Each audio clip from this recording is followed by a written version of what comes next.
আজ বানিয়েছিলাম মাছে পটলের ঝোল। আচ্ছা, তোমাদের বাড়িতে কি মাছে পটলের ঝোল হয়? আমি ছোট থেকে খেয়ে বড় হয়েছি। আর আমার বানিয়েছিল আমার হাজবেন্ড। তাহলে ভাবো তো, মায়ের রেসিপি সেটা বানিয়েছে হাজবেন্ড। টেস্টটা তো একদম অসম ছিল। তোমরাও কি এইভাবে বানাও সেটাও আমাকে বলবে। আর এই মাছের রেসিপিটাতে যেহেতু আজকে পঞ্চমী, আমি আজকে রসুন দিইনি, রসুন বাদেই হয়েছে।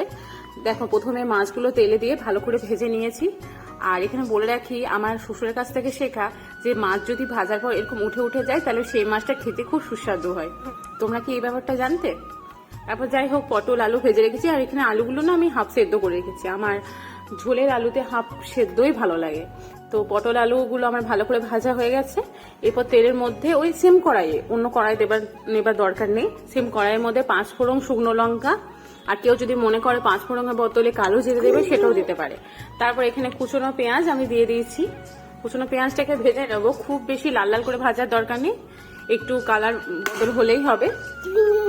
এরপর আমি একটা বাটা মশলা দিয়ে দেবো, যেখানে শুধু আদা, লঙ্কা আর একটা পেঁয়াজ পেস্ট। এরপর মিষ্টি ধোয়া জলটা ওর মধ্যে দিয়ে ভালো করে মশলাটা কষবো কিছুক্ষণ। আর তোমরা কিভাবে বানাও সেটাও আমাকে রেসিপিটা বলবে। হ্যাঁ, আগের দিন একজন বলেছিল, তো আমি ওইভাবে বানানোর চেষ্টা করব। তো যাই হোক, এখানে দেখো মশলাটা আমার অনেকটাই কষানো হয়ে গেছে। এরপর আমি গুঁড়ো মশলা দিয়ে দেবো। গুঁড়ো মশলার মধ্যে এখানে হলুদ, জিরে গুঁড়ো, ধনে গুঁড়ো, কাশ্মীরি লঙ্কার গুঁড়ো এবং ঝালের জন্য লাল লঙ্কার গুঁড়ো। ঝালের জন্য যেহেতু আমি কাঁচা লঙ্কা দিয়েইছি, তো এখানে শুধু একটুখানি শুকনো লঙ্কা দেবো, বেশি না লঙ্কার গুঁড়ো। পাশে থেকে আমার বাচ্চা আওয়াজ করছে, সেটা একটু ডিস্টার্ব হতে পারে, সেই জন্য ক্ষমা চাইছি আগে থেকে।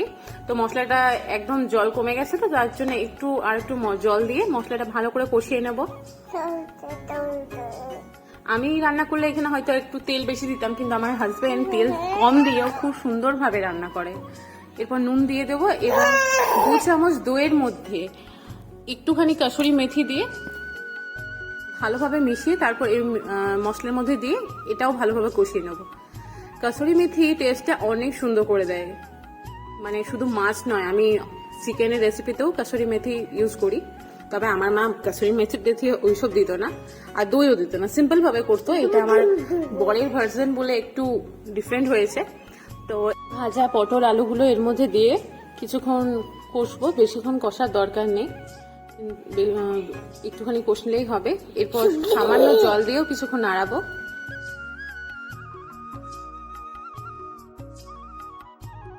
ব্যাস, আমার কষানো হয়ে গেছে। এরপর আমি ঝোলের মতো করে, মানে যতটা ঝোল লাগবে আর কি, ততটা জল দিয়ে দেব। আমরা একটু বেশি ঝোল ঝোলই পছন্দ করি, তোমরা নিজেদের প্রয়োজন মতো জল টল দিয়ে দেবে করবে। আর এবারে দেখো, মাছটাও আমি দিয়ে দিয়েছি। 10 মিনিট ফোটার পর আমি মাছটা দিয়েও কিছুক্ষণ ফোটাবো। মাছটা দিয়ে ফোটালে মাছের টেস্টটাও খুব সুন্দর আসে। এরপর দিলাম গরম মশলা। গরম মশলা দিয়েও কিছুক্ষণ ফোটাবো, তাহলেও সেন্টটা ভালো আসে। এখানে কিন্তু আমি কোনো গোটা গরম মশলা ইউজ করিনি। আর এখানে হাফ চামচ ঘি দেবো। ঘিটা দিলে এই টেস্টটা আরো সুন্দর হয়ে যায়। চিকেনেও কিন্তু ঘিটা খুব সুন্দর লাগে। বাস, আমার হয়ে গেছে। এরপর আমি খাই, তোমরাও খাও। টাটা।